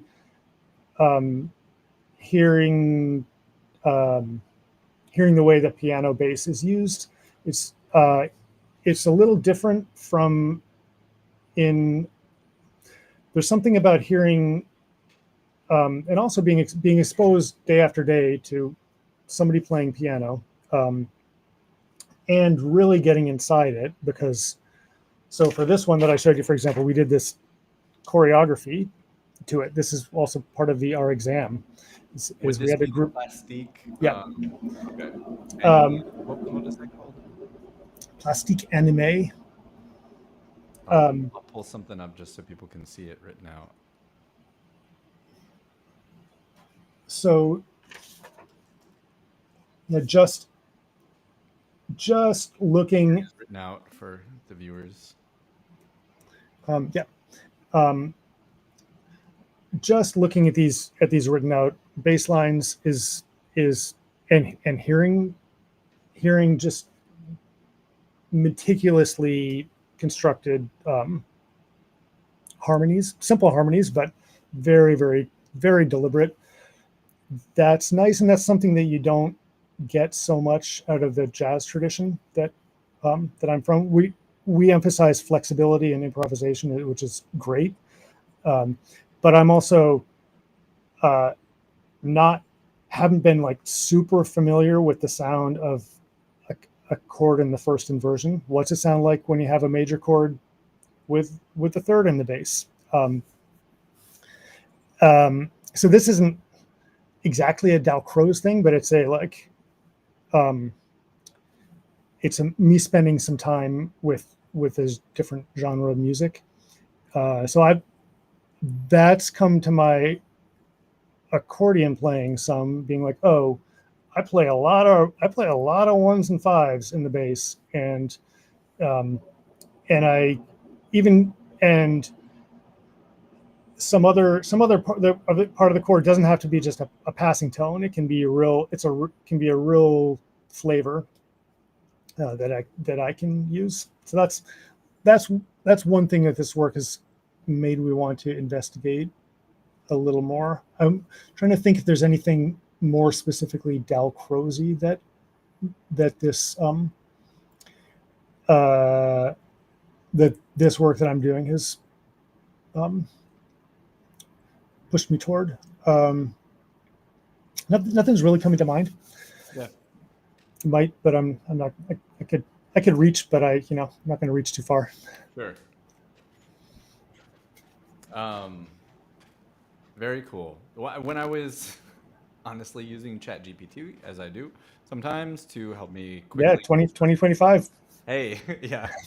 To quickly construct a description for this new topic, that I was interested. I just wanted to fact check ChatGPT as well, because it said that it's used at Juilliard and some other places, and I was curious. I said, well, give me specifically which other universities, of which there are many, Oberlin and many other places, and it listed a place here in Bethlehem, Pennsylvania. Right. I was, which is cool. I had no idea, and I really, truly, and because this is not the big city by any. I'm aware of some of the university or conservatory programs, but I wasn't aware of the one in Bethlehem either. And I looked it up, and it's kind of like a 1995 looking website. So I thought, well, let me make sure this is not defunct, And so I called the phone number, and Jack answered, and he was very nice. And yes, he's teaching, and I shouldn't take the summer class, but I should take the fall class, and da-da-da. And so cool. I could definitely see myself, when I have the time and resources to take a class. There's something that I have sort of come to that I'm certain is a compound of not just my ideas, right? But the idea that this is how I see it, and when I share it, compassionately with students, not everybody sees it the same way, and that's fine. But that, to me, I think rhythm in music is the equivalent, is the same as movement in dance. And it seems to me that this is what Dalcroze is doing. Yeah. And Fred Deschamps, who I studied with, who's a great pedagogue in France, he has movement ideas about, moving your eyebrows to create tension and release tension, various things. And head movement is one of his things. And he has a thing where it's like he thinks he would supply this if you were trying to do a fast run, something very, very fast, 16th notes, and it wasn't happening. He would say, well, very, very imperceptibly move your head back and forth, tiny, tiny little bit, but very fast, and play. And it seemed to help. And then he pointed out, he said, oh yeah, and he had seen Frank Morocco in Europe because Frank played at these festivals and stuff. And he said, watch Frank Morocco's head. And sure enough, when you watch Frank Morocco's head, and he said that's how he's keeping time. And I think he's right. And I have never heard, that was maybe probably the first time that somebody who had this theory or approach to music had explained it to me, and I saw it and I said, oh, you're right. Oh, holy cow. Because, with your foot, you kind of think of that, and then, okay, now if you do that too much, then you're messing up the band, and the audience can hear it, and all that kind of stuff, and it can mess you up. But it is something that I've sort of, an idea that I've sort of come to too, which maybe this is a truth of music, or maybe it's just a pathway that works for me, it works for you, works for Émile Dalcroze, and might not work for everybody, and that's fine too. But I'm excited to try it, and thank you. We're not at the end of our time, but I want to say this is cool. It's very cool. Yeah, I think you dig it. The actual stuff. An actual, yeah. I'm gonna pull up Morocco real quick. We can watch his head moving back and forth. So is it when Fred Duchamp suggested that, is he suggesting you move it like in time or just kind of a jiggle? Just a jiggle. Okay. Yeah, just a jiggle, and not too much. Because also, these guys, even Jacques and Natalie, what they're doing is the Olympics of accordion, right? So it's like, it's to be judged, it's da-da-da, and you don't want to distract. So it doesn't really have a ton of room for personalization, it still must be constrained. Yeah, right. From my view, if they were here, they might say you're sure, wrong. A performance is supposed to look and sound, like whatever, but it's in the fairly small box. Yes. Yeah. Which I think, by the way, is a great way to work. Yes, constraints, right? Then by all means go outside of the box once you've developed some huge muscles. Yeah. Or like right, yeah, you're trying to copy, you're learning to do a thing as a way of learning. Yeah. But then you should go beyond that and make your own things, and then if people want to copy you, that's cool. Yeah. So we watch Frank move? Yeah, we should. I want to, because it's definitely when he's playing fast. So I just want to find something where he's playing fast. These are wonderful videos. Let's see if we can find the same teacher. Some of these have timestamps in them. See if we can find something where he's burning it down. Well, he starts. There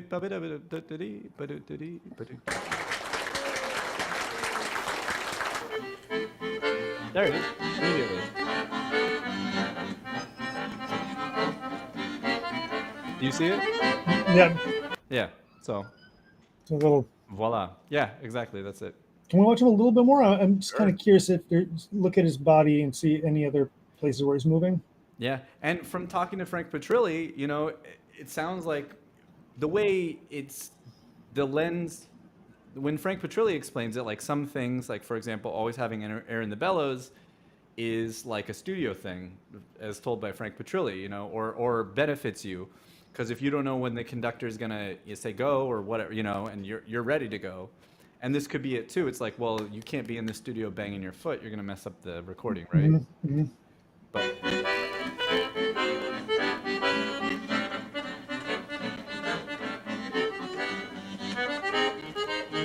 there's a little leg movement there. yeah, there is. Huh?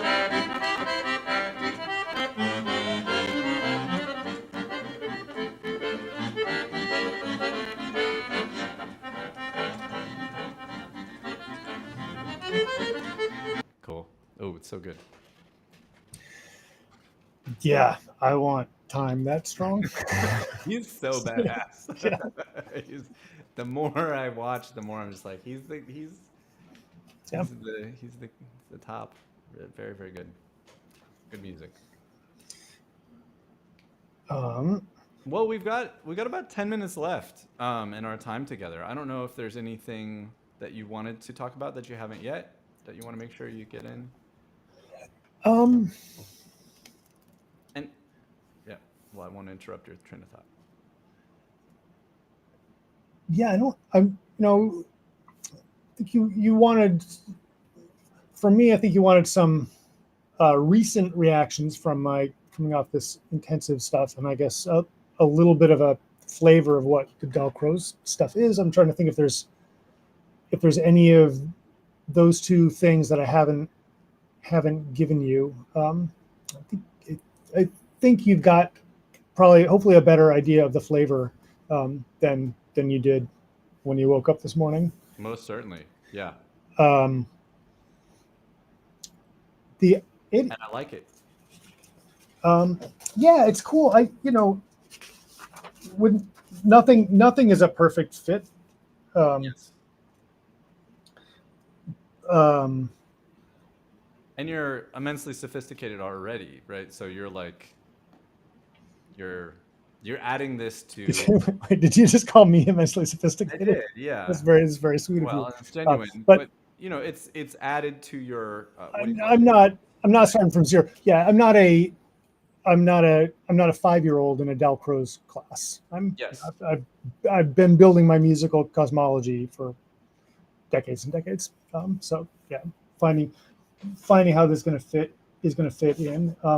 But it's definitely fitting in some really nice ways. Yeah, I think I feel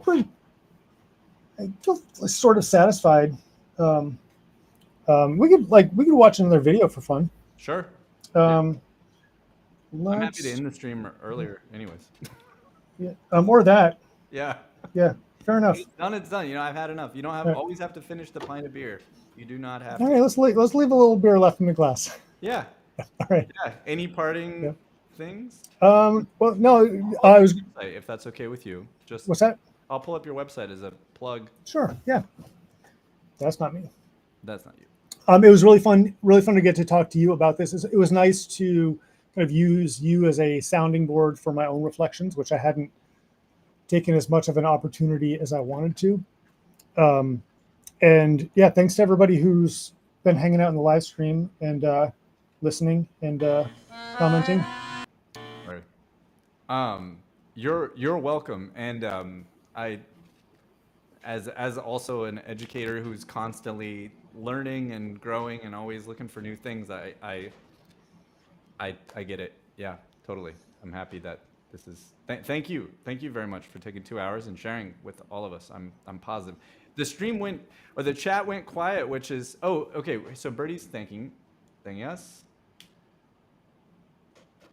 You're welcome, Birdie, and that's often it's not a bad sign, and that there's not a whole. Cool. I'm glad that everybody was so riveted that they couldn't even come up with anything to say. Yeah. Cool. All right. Fantastic. See you soon, Dallas. Yeah. Thanks so much, Morgan. Okay. Thank you. Okay. Bye. All right. And I'll close you out here. Bye. And okay, and to the stream, thank you all for watching. Thanks so much to Morgan. And I'll see you guys all next Thursday for the next live stream, which ostensibly I think it's going to be about the left hand. And I'll have some fun angles about that. And we'll do a lot of listening and checking out of different kinds of left hand. I mean, life is full of all these varieties of things, and there's not a right or wrong way. There's just different experiences and sounds and stuff, and what sounds do we like. So that's great. Huge thanks to Morgan Liu-Packard for taking the time and sharing this with us. And huge thanks to all of you for watching. I wish you a wonderful week. Enjoy July.